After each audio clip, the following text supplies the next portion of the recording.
Namaste students, I am Javan Dr. Rajesh Mohammad Khan from Department of Food and Biotechnology, Faculty of Agriculture and Veterinary Science, Jyoti Vidyapith Muhammad Sunshotit, Jaipur. Today I am going to discuss about the enzyme reactors for free enzymes. There are two types of enzymes, free enzymes and immobilized enzymes. So today I am going to discuss about the enzyme reactors for free enzymes. So what are the enzyme reactors? Enzyme reactors are vessels which are employed to carry out the desired conversion of raw material using enzymes. So it is conducted. So a product is converted into another type, and a raw material is converted using the enzymes in a vessel, in a reactor. So enzymes may be immobilized or not during the process. And the aim of every enzymatic reactor is to allow enzymes and substrate to come into contact for a sufficient period of time for reaction to take place. Enzyme and product may then easily be separated. So types of enzyme reactions are two types, batch reactors and continuous flow reactors. The batch cultures essentially large agitated tanks in which enzymes and substrate are placed. The reaction is allowed to progress to its end, after which the reactor is drained and the product is separated from the enzyme. So if soluble enzyme is employed, it is normally separated by subsequent initiation. Suitable with cheap enzymes, costly enzymes can be used also when immobilized and recovered by centrifugation or filtration. Risk of enzyme destruction during recovery process. Use of immobilized enzymes have limited potential for in batch cultures. So it is a diagram of batch culture. What actually happens in the batch culture? Batch culture is actually a packed culture in which we add a substrate, we add enzyme, we add the raw material so that it can be converted into another form. And enzymes is used for the conversion of this function. So once a, a type of material is inserted in the vessel, it will not be drained, it will not be removed, and no other things will be added because it is a batch culture. Batch culture means it is a packed culture in which no other materials are added. Similarly, some impellers are inserted in this batch reactor which agitate it regularly. This is a motor which is used to agitate this material so that all the materials may not uh, may mix together and may not be contaminated. So this is the liquid force which is applied using this speed this material, and it is a speed reducer which do not allow the motor to increase in the speed. So in batch culture, everything is added once, not again and again. That is the specialty of batch culture. And at the end, all the metals are taken out, which are converted or not. Types of batch culture: star tank for soluble enzymes, star tank for immobilized enzymes, star tank for immobilized basket petals, star tank and total recycle packed for bed reactors, total recycle fluidized bed reactors. So these are the types of batch culture. This is star tank for soluble enzymes. It is star tank for immobilized enzymes. So here it is immobilized. It is for immobilized enzyme. Star tank for immobilized basket. It is star tank with immobilized enzyme basket flow. Total recycle packed bed reactor. It is a bed here inserted in this type of reactor, and total recycle fluidized bed reactor is also inserted in this. Now continuous flow reactors. The principle behind this reactor is the continuous addition of substrate and exit of product from the reactors. So in this type of continuous flow reactor, when we insert anything, we insert support that we have added uh, enzymes, substrate and raw materials, then we add them at regular basis. Similarly, we also take the product at regular times. So it is not a pack reactor.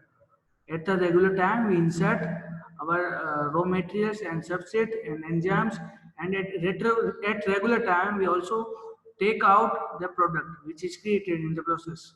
So it is a continuous flow reactors. What are the subtypes of continuous flow reactors? Continuous flow star tank reactor, packed bed reactor, hollow fiber reactor, fluidized bed reactor. Continuous star tank reactor consists of a star tank with a separate substrate inlet and reaction mix. Uh, So at the time of the choosing the tank size must be remembered in the size, enzymatic activity and rate of addition of substrate, the percentage of conversion of the substrate into a product can be adjusted at the desired. Continuous star tank reactor are also important because they have less damage than the batch culture, and it is especially for the immobilized cultures.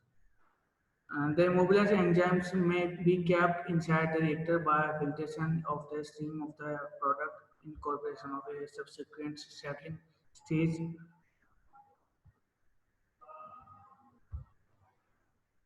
This is the basic uh, design of continuous start and reactor, uh, in which we add the material at the regular time and take out the product at regular time in this flow.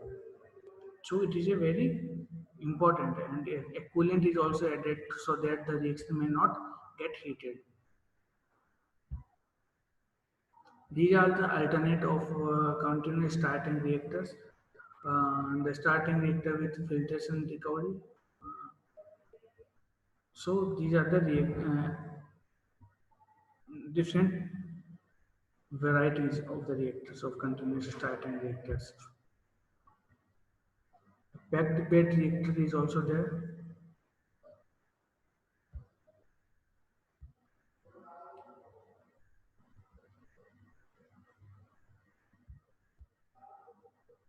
So the catalytic enzymes are packed in a packed bag reactors so that the product can be converted. Here the catalyzer is packed into a column and to make the substrate flow through the column in such a way that the product is obtained at the outlet. Ideal when the flow rate profile across a transverse cross section of the column is perfectly flat. Systems like this are known as the plug flow reactors. The column flow can be constructed at a tall column or a flat bed. So a bed is created in the bed reactors. This is the diagram of packed bed reactor. This is the packed bed uh, containing heavy electrolytic material. These are the variation of packed bed reactors. Different types of packed bed. The first is packed bed reactor. The second is flat bed reactor. The third one is filter bed reactor. Another is hollow fiber reactor. They are thick walled tube about the diameter of human hair. The tubes are made of semi-permeable material such as cellulose, which conforms large molecules while allowing free passage of small ones, substrate and product. Hollow fibers are packed into a column. The enzymes can be retained in the interior of the fibers, and the stream of the substrate pass around the outside of the dam. The substrate will diffuse through the wall of the fiber, reacting with the enzyme. This is hollow fiber reactor, and these are the hollow fiber. These are the tubes which are inserted in the hollow fiber reactors, which contains the enzymes, and it is very thin. This is also a hollow fiber reactor enzymes which containing the filter.